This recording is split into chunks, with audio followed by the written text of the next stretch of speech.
All right, so I asked myself, what am I going to make for dinner tonight? And what do I have? So I've got leftover hamburger, that's what started this. And I've got rice. So I got a couple of cans of diced tomatoes, and I like the corn, a couple of green peppers, and onions. Can't go wrong with onions. So I'm just going to mix it all together. Okay, so we're going into step 2, the cooking phase. I'm going to start with my onions. There seems to be a debate out there about whether you should brown your onions before, during, or after the meat. I'm going to do it before.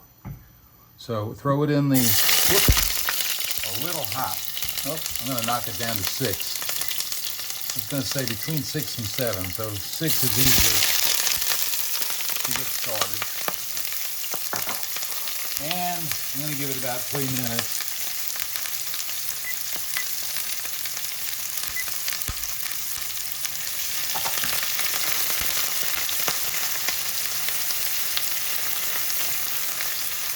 Yeah, this will be fun. Do a little cooking segment and set the house on fire. All right. So let that do its thing. Now in the meantime, I cut up the green peppers, and I'm gonna get them ready to throw in there.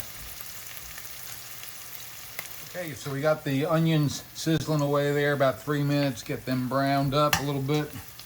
Give them a little head start. Then I'm gonna throw in my hamburger.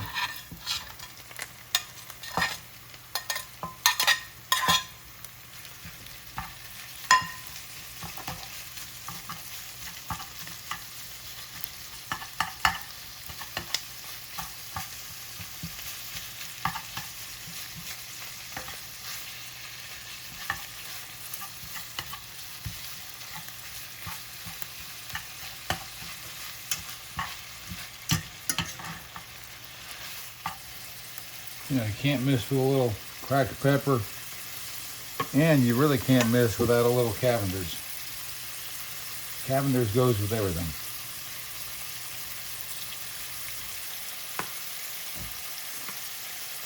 And of course, salt. All right, so now I'm going to throw in my sliced up green peppers. Give them a chance to start melting in there. And of course, you can use your yellow or your red and get some more color in there, but I got green, if you know what I mean. So, we'll phase out again.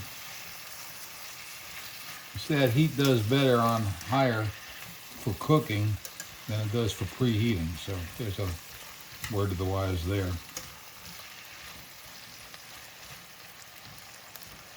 All right, so now I pre-cooked the rice, pre-boiled it for a couple minutes, but I just saw one where they put it in raw, but I'm going to give it a little head start there, make sure it gets done, and just mix that in there.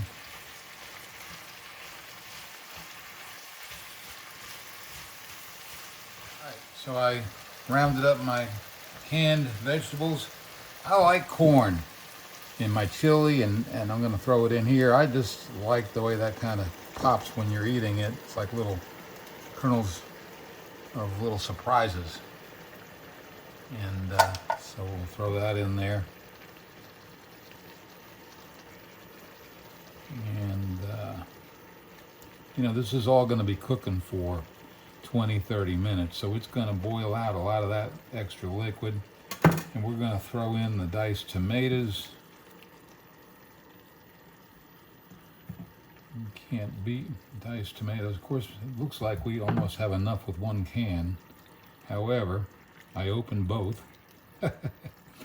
And we're going to use both. So that's how that goes.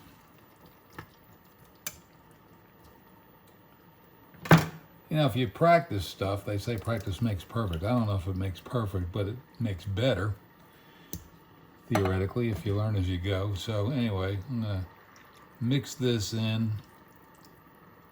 I've got a cover to put on it, but I'm just going to let it boil down like this for a while. It's kind of fun to look at. And I like to test things along the way.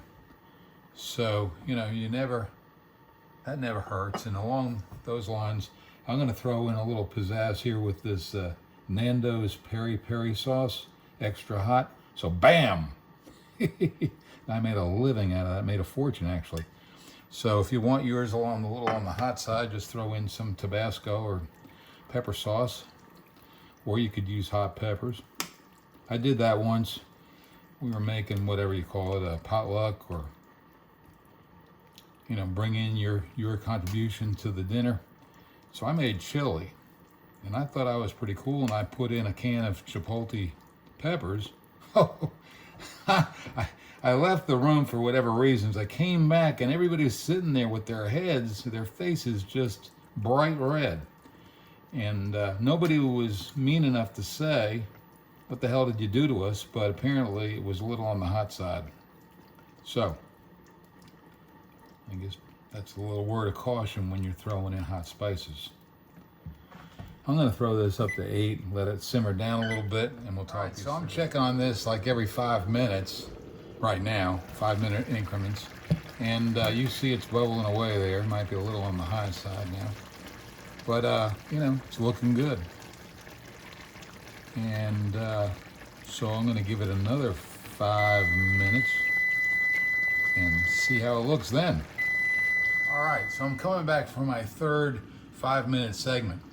And quite honestly, that last part that I just ate, a little small side serving to test it out, was very good. And really, it's pretty much done. But I'm going to let it go ahead and simmer here for at least a few minutes. And I've enjoyed doing this. Suddenly Single Hamburger Helper with, oh my gosh, I shouldn't use that. Suddenly Single Hamburger and Onions. So I think I'm gonna stir it up, heat it up, serve it up, and see you later.